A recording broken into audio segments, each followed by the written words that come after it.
Ibunya ini mengalami kehamilan hipertiroid, dokter. Apakah nanti kalau misalkan dalam proses melahirkan dia bisa normal? Terus apakah ada dampak khusus setelah melahirkan terhadap bayinya terutama?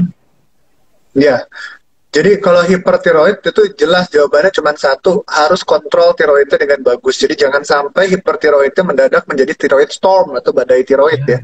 Jadi tiroidnya harus diperbaiki, dikontrol dengan baik. Bahkan mungkin tiap 2 bulan atau 3 bulan harus diperiksa kadar TSH-nya atau kadar hormon pendeteksi tiroidnya begitu. Selama kadar tiroidnya terkontrol dengan baik, maka tidak ada alasan untuk melakukan sesar, kecuali memang ada indikasi lain sebetulnya begitu. Nanti itu memang mesti dikomunikasikan lagi sama dokter tempat kontrol hamilnya. Tapi satu hal yang pasti, dengan tiroid yang tinggi, hipertiroid, itu nggak boleh lahiran di rumah atau nggak boleh lahiran di rumah bersalin. Harus lahiran di rumah sakit begitu loh. Karena yang namanya tiroid, nah itu harus benar-benar terkontrol bagus. Harus ada dokter penyakit dalamnya juga yang memonitor kondisinya gitu. Jangan sampai tiba-tiba nanti tiroidnya naik nggak ada yang memberikan pertolongan. Gitu.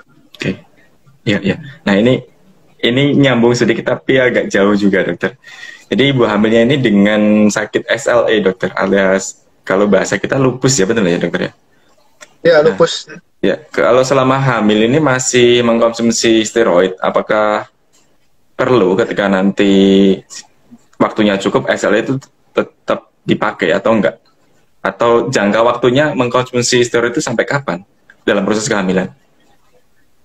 Ini akan long term karena SLE-nya bisa erupsi sewaktu-waktu. Jadi pasti pemakaian steroid itu bisa jangka panjang sampai menjelang kelahiran gitu loh, atau sampai menjelang mau lahir gitu loh.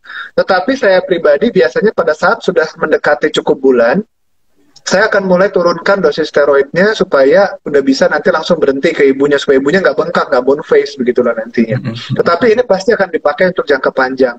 Mengenai dosisnya tentunya itu disesuaikan dengan kebutuhan gitu loh, tergantung dari dokter yang memberikan steroidnya, apakah dokter kandungannya yang ngasih atau misalnya sudah pergi ke dokter imunologi untuk memberikan, atau rheumatoimunologi, boleh gitu loh, nanti disesuaikan aja dosisnya. Biasanya kalau saya pribadi dosisnya mulai saya turunin pada saat sudah hamilnya makin gede. Nah, apakah SLE-nya terkontrol? Biasanya terkontrol, tetapi tidak tertutup kemungkinan sewaktu-waktu bisa erupsi begitu. Nah, biasanya kalau SLE ada tambahan obat, yaitu biasanya suka dikasih kina juga gitu loh. Nah, itu juga kalau ditanya beresiko nggak sih semua obat-obatan yang dikonsumsi? Jawabannya ya, beresiko. Tapi ini buah si malakama, diminum salah, nggak diminum juga salah. Tapi satu hal yang pasti, kalau tidak diminum dan erupsinya dan SLE-nya erupsi atau kumat begitu, itu pasti dampak ke bayinya sangat fatal begitu loh. Dan dampak ke bayinya akan bisa sangat fatal. Jadi kalau kita menimbang-nimbang antara resiko dengan keuntungannya, risk versus benefit, maka lebih baik dikonsumsi obatnya untuk menyelamatkan bayinya, jangan sampai tiba-tiba nanti erupsi begitu. Semoga membantu jawabannya, Mams ya.